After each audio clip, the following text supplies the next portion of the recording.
So friends, in the case of technical analysis, there are two important terms which we need to understand.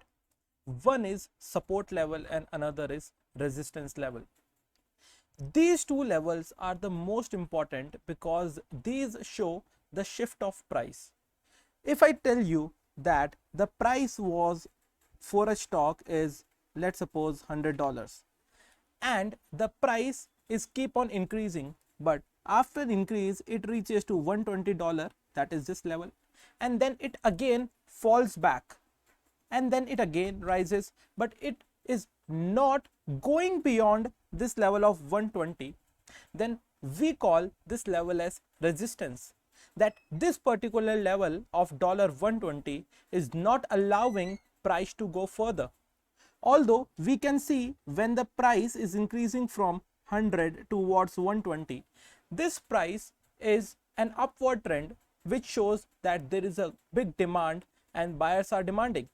But at 120 level or the nearby level, the sellers get activated and they start selling the stock. So this level is known as resistance level. But when it comes down again to 100 and it's not going back below 100, it means that there are many people who are again going to buy this share because they think that 100 is nearly the price at which it should be bought. So is from 100 the share again start to move upwards, and then it again go downwards, but it again do not breach the level of 100. So this basic level of 100 is known as support level because this support level is not permitting the stock to fall below the level of 100. But once the stock keep on rising and once it breaks the resistance level, it's breaking the resistance level now and going towards an upside trend. So once a resistance level is broken, this is known as the new support level. This will be a new support. Now 120 price will be a new support, and its highest price, let's suppose, is goes towards $140. So your new resistance will be $140, and it's moving around the range of 120 to 140. Then this is the new support and above is the new resistance. But what if the new price come below and break the new support, that it's increase and decrease and it breaks the new support? Once the new support is broken, the new support itself become the new resistance level, that now the stock will revolve around the range of new resistance level. So every support becomes a resistance at one point of time, or every resistance becomes a support at another point of time. This may happen based upon the market situation and conditions. If we go and see the Apple Incorporation stock, then we can see that the price has decreased for this particular stock for a price of around $126. Then it increased around $127, and then it again decreased to $126. So this is representing a support level, that its price is not increasing or not decreasing beyond this level. If we talk about the resistance level, then the price of this stock has reached maximum up to 128, as you can see here. And then it reduced and it increased and reduced and increased, but it has not increased beyond the level of 128 again. Then this is treated as a resistance level, that this is not breaking the resistance level.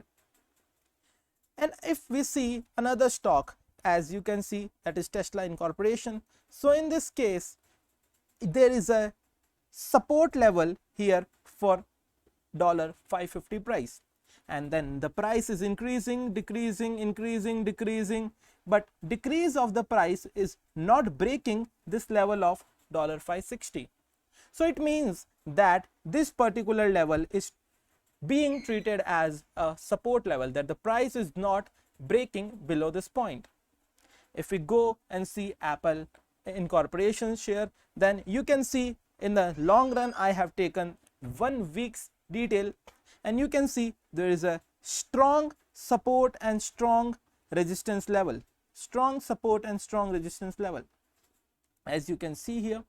But you may understand that there may be a breakout just like this.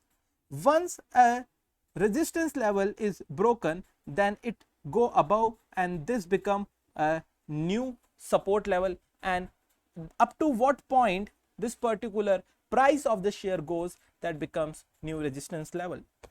Similarly, if we see the support and resistance level, so in the case of trend lines, what happens that if a stock is continuously moving in an upward direction, then we can use the trend lines as the support level. So here the stock is Apple Incorporation, and I can use here the trend line as the support level instead of a straight line as we have used in earlier discussion. And similarly, these are the different kind of support and resistance. We call them the dynamic support and resistance. Why we call them dynamic support and resistance? Because the market do not always behave in a triangular manner. The market behaves in a haphazard manner. Price keep on changing every moment. So these are the dynamic importance of the support and resistance. So this is showing a downward trend as you can see here, and this is showing an upward trend as you can see here. So these are the dynamic support and resistance level.